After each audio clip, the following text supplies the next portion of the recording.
ओम गुरुर्ब्रह्मा गुरुर्विष्णु गुरुर्देवो महेश्वर गुरुर्साक्षात् परब्रह्म तस्मै श्री गुरुवे नमः। गजाननं भूतगणाधिसेवितं कपितजम्बो फलचारुभक्षणं उमासुतं शोकविनाशकारकं नमामि विघ्नेश्वर पादपंकजं। मित्रों नमस्कार, जय माता दी। आपने जैसे पिछले एपिसोडों में देखा, पिछले एपिसोड हमारी जो है ना लास्ट एपिसोड था। इससे पहले जो आपने देखा कि बच्चा अगर रात को रोता है तो क्या उपाय किए जाए। उससे पहले हमने 2 एपिसोड किए थे कालसर्प योग के बारे में, अनंत कालसर्प योग, कुलिक कालसर्प योग। आज हम बात करेंगे वासुकी कालसर्प योग के बारे में। वासुकी कालसर्प योग कैसे बनता है, कुंडली के किस भाव से शुरू होता है और उसका लाभ और हानि क्या होते हैं जातक को। कि अगर वासुकी कालसर्प योग आपकी कुंडली में है, आपके बच्चे की कुंडली में है, किसी पारिवारिक सदस्य की कुंडली में है, तो उनको किन किन बातों का ध्यान रखना चाहिए और उनके साथ क्या क्या हो सकता है। तो आज हम ये चीज़ें सारी आपको मैं बोर्ड पे ही समझाऊंगा, क्योंकि वैसे बताने में समझ नहीं आता। जब हम कोई चीज़ प्रैक्टिकली करते हैं तो उसको आप भी समझोगे और मुझे भी समझाने में आनंद आएगा। देखिए, कुछ एपिसोड हमारे नॉर्मल होते हैं, जैसे बच्चा रोता है, फिटकरी जो सिराने रखते हैं, वो ठीक है, आम आदमी समझ जाता है। लेकिन जब ये ज्योतिष का हमने अब एपिसोड शुरू कर दिए हैं तो ये हम इस तरीके से आपको समझाएंगे कि आपको समझ में आए। अब हम बात करते हैं वासुकी कालसर्प योग। वासुकी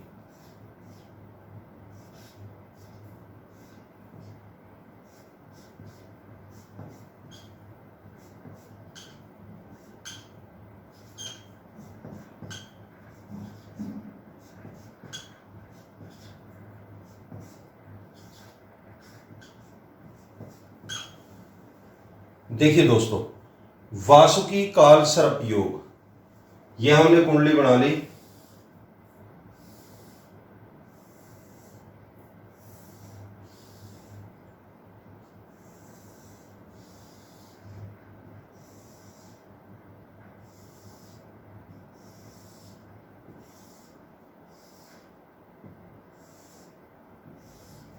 ये 12 खाने की कुंडली बनती है, जो आपने अक्सर देखा भी होगा। आपकी कुंडली होती है, आप देखते हो, चेक करते हो या दिखाते हो किसी ज्योतिषी को, एस्ट्रोलॉजर को।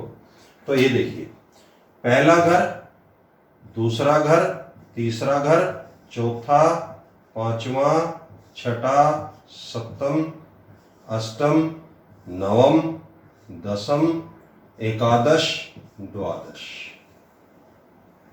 देखिए भाव, देखिए सारे के सारे चेक करें। पहला घर, दूसरा घर, तीसरा, चौथा, पांचवा, छठा, सातवां, आठवां, नौवां, 10वां, 11वां, 12वां, सारी दुनिया इसी में समाई है। कोई भी प्रश्न लगा लो, किसी भी चीज का प्रश्न लगा लो, सब यहीं से पता लगता है। हमारे पास ये बंदे का एक्सरे आ जाता है निकल के। जैसे डॉक्टर साहब के पास आप जाते हो ना कि हड्डी में चोट लगी है, पेट में दर्द है, सीने में दर्द है, तो डॉक्टर साहब लिख देते हैं भाई आप ना एक एक्सरे उतरवा के लाओ जी। फिर हम भागे भागे जाते हैं, एक्सरे उतरवा के लाते हैं, या MRI होती है। तो ये बस हमारे लिए वो सब कुछ है। हम ये सामने बंदा बैठ जाता है, जो सफल ज्योतिषी है वो बैठते ही बंदे का अनुमान लगा लेता है कि ये बंदा कैसा है, ये किस भाव से आया है, ये परीक्षा लेने आया है, सच्ची आत्मा से आया है, सच्चे भाव से आया है, या ऐसे ही है, ये सारा पता लग जाता है। तो इसी की स्टडी कर रहे हैं हम। आगे आगे बहुत प्रभु ने चाहा, सांस चलते रहे तो आगे और एपिसोड आपको हम बना के दिखाएंगे और उसमें आपको सीखने को बहुत मिलेगा। कोई स्टूडेंट है, कोई सीखना चाहता है, तो वो ज़रूर अपनी कॉपी पेन लेके जो है ना इन चीज़ों को नोट करो, उसके फ़ायदे के लिए होगा और अच्छी अच्छी बातें उनको पता लगेंगी। देखिए, पहला भाव हमने बताया, जब यहाँ राहु था, यहाँ केतु था। पहले घर में राहु और सप्तम भाव में जब केतु था तो क्या था? अनंत कालसर्प योग। द्वितीय में कुलिक काल सर्पयोग। अब थर्ड हाउस में तीसरे घर में जब राहु और नवम भाव में केतु, वासुकी काल सर्पयोग। ये देखिए राहु 1 2 तीसरा घर, चौथा, पांचवा, छठा, सातवां, आठवां, नौवां घर, ये आ गया केतु। ये दोनों महाराज यहां बैठ गए जी। अब बीच में सारे ग्रह हैं, कोई भी कुछ भी कर लो, यहां बृहस्पति को बना लो आप, यहां सूर्य बुध को कर लो, यहां मंगल को कर लो, ठीक है ना जी। सूर्य यहां चंद्रमा को कर दो, सूर्य चंद्र मंगल बुध बृहस्पति, यहाँ शुक्र को कर दो, शुक्र, ठीक है जी। आप यहीं पे चाहे शनि को कर दो, कुछ भी कर दो, कुछ भी, किसी भी कुंडली में कोई भी ग्रह किसी तरह बैठे, थर्ड हाउस में राहु और नवम भाव में केतु, अगर बीच में सारे ग्रह आ गए तो समझो कालसर्प योग हो गया। अब वो कालसर्प योग कौन सा होया? वो हुआ वासुकी कालसर्प योग। कौन सा? वासुकी कालसर्प योग।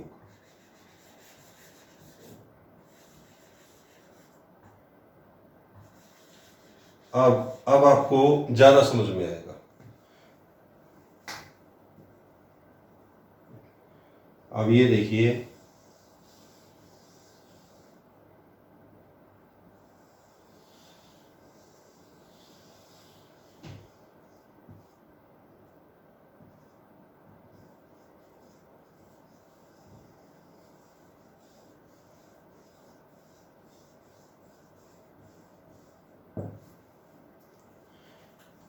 ये सरल से अध्याय उठाए हैं, आपको पहले सरल सरल सी बातें बता रहे हैं। राहु का ये सर, सर्प का ये सर राहु है, और ये केतु टेल है, पूंछ है। जब यहां पे पूंछ में, यहां बीच में सब ग्रह आ गए तो सब ग्रह ग्रस्त हो गए। किससे? काल सर्प योग से ग्रस्त हो गए। वासुकी। अब क्या होगा इससे? इससे प्रॉब्लम क्या क्या आएगी? किस किस सेक्टर में ऐसे जातक को प्रॉब्लम्स आएंगी लाइफ में? तृतीय भाव है, तृतीय भाव किस किस का है?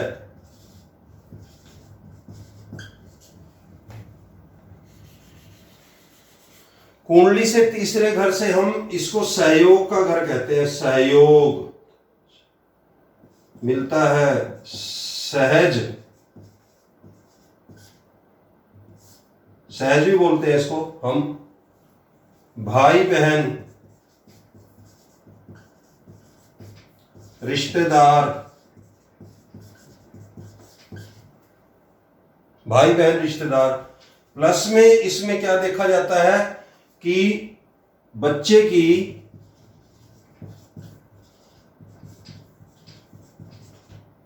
फिफ्थ तक की पढ़ाई, एजुकेशन, एजुकेशन थर्ड हाउस से। तन धन सहज सुख पुत्र, ऐसे करके सब भावों के नाम है। वही चीजें देखी जाती जो बोल रहा हूं मैं। सहज, रिश्तेदार देखे जाते हैं, भाई बहन खासकर देखे जाते हैं। कोई हमारे पास कुंडली लेके आता है, देखता है जी मेरे भाई के बारे में बताओगे जरा थोड़ा सा। हम थर्ड हाउस को ही जो है ना देख लेते हैं, उसकी जो कंडीशन होती है उसके बारे में बता देते भी आपका भाई आपके लिए फायदेमंद है या आपको भाई से नुकसान हो सकता है, या आपके स्टार्स ऐसे हैं कि आप भाई की हेल्प करो, भाई का सहयोग करो। तो ये सारी चीजें। रिश्तेदार, तो ऐसे लोगों को थर्ड हाउस से रिलेटेड जितने भी रिश्ते हैं उनसे चोट मिलती है। भाई बहन पूरा सहयोग नहीं देंगे। आपने देखा होगा बहुत लोग ऐसे होते हैं अपने भाई बहन के लिए जान तक देने के लिए तैयार होते हैं, लेकिन बदले में कुछ नहीं मिलता, धोखा मिलता है। बहुत केस आते हैं हमारे पास। रिश्तेदार, रिलेटिव्स, किसी किसी के बड़े अच्छे होते हैं, दुख में खड़े होते हैं, सुख में खड़े होते हैं, हर तरह से उनको हेल्प करते हैं, लेकिन कई ऐसे होते हैं जो टांगे खींचते हैं। तो रिश्तेदार, भाई बहन और बच्चे की फिफ्थ तक की पढ़ाई, एजुकेशन, बच्चों की जो एजुकेशन हम देखते हैं आमतौर पे 5th हाउस से देखी जाती है, पंचम भाव से। लेकिन मैं आपको एक बात बताना चाह रहा हूं कि 3rd हाउस से भी एजुकेशन, प्राइमरी एजुकेशन हमेशा 3rd हाउस से ही देखी जाती है। 5th हाउस से जो देखी जाती है वो एजुकेशन देखी जाती है जो 5th के बाद में और 10th से पहले की है, या +2 तक लगा लो। तो 9th हाउस में हम आफ्टर +2 ग्रेजुएशन करते हैं, आगे जो भी हायर एजुकेशन करते हैं, और जो विदेशों में जाके एजुकेशन करते हैं और हायर एजुकेशन, जैसे जातक ने भगवान आपका भला करे पीएचडी करनी है, कोई स्टडी और डीपली स्टडी करनी है, तो हम एकादश भाव से देखते हैं। तो अब हम 3rd हाउस की बात करते हैं, तृतीय भाव की बात हैं, तो तृतीय भाव पे ही जाते हैं। तृतीय भाव में इन चीजों से जातक को नुकसान होता है। लेकिन एक और राय दी जाएगी ऐसे जातक को कि वो कभी भी बहन भाइयों के साथ झगड़ा करके कभी भी मुकदमा ना करे। मुकदमे में ज्यादा नहीं तो 90% ऐसे जातक की हार होती है।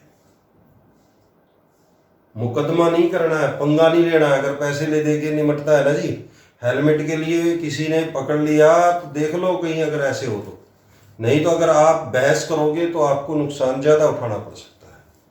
आप रिक्वेस्ट कर लो, किसी से झगड़ा हुआ है बहन भाई से, रिश्तेदार से, कोई बैठ के ही कोई समझौता कर ले तो ज्यादा ठीक है। कभी भी तनाव में आकर ये ना कहें कि तेरे से जो होता है वो कर ले, तो मुकदमा कर ले, जो मर्जी कर ले।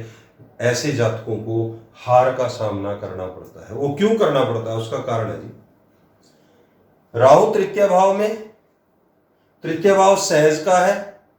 तो 9वां घर जो है वो किस चीज का है, 9वें घर, जो 9वां घर है वो कानूनी जितनी भी क्रियाएं होती हैं वो बृहस्पति के अंडर आती हैं।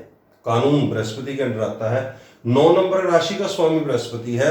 बृहस्पति की राशि में जब केतु बैठ जाता है तो ऐसी प्रॉब्लम्स क्रिएट कर देता है। तो इसलिए भाइयों ध्यान रखना, जो जो चीजें मैंने बताई आपको, उपाय बहुत ज्यादा जो उपाय होते हैं वो तो मिलने के बाद ही पता लगता है। डीपली स्टडी करने के बाद होस्ट स्टार्स को भी देखा जाता है कि अकेला कालसर्प योग नहीं देखा जाता, लेकिन कालसर्प योग के लिए शिव भक्ति बहुत जरूरी है। आज के एपिसोड में इतना ही। तो दोस्तों फिर मिलते हैं एक नए एपिसोड के साथ। कोशिश करो कि एक पेड़ लगाओ, जल को बचाओ, ताकि हम अपने बच्चों को एक सुंदर भविष्य लेकर जाएं। नमस्कार, सबका भला करो। दिन में एक बार एक भलाई का कार्य जरूर करो, आपके काम आएगा। सबके भले में ही अपना भला है। जय माता दी। नमस्कार।